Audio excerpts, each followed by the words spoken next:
શમશાન એટલે શિવનું. મેં કાલે કીધું હતું કે કાલ તમે મરી જાઓ, જલમય તમને થયો છે ત્યારે 1.5 કિલોના હોય, મરી જાઓ ત્યારે રાખ ચોખી જોઈજો, 1.5 કિલોની થઈ જાય. અને જેને જેમ થોડું એમ ધોડ લીજો.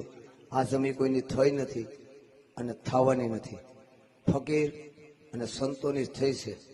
કેમ કે આ ધરતીની અંદર અમને જ દાટશે, બાકી તમે તો ઉડી જવાના. રાખ થઈ. શમશાન એટલે શિવનું.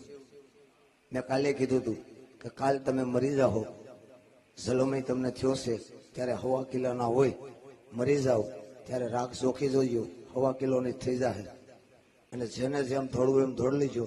આ જમી કોઈની થઈ નથી અને થવાની નથી, ફકીર અને સંતોની થઈ છે. કેમ કે આ ધરતીની અંદર અમને જ દાટશે, બાકી તમે તો ઉડી જવાના. રાખ થઈ.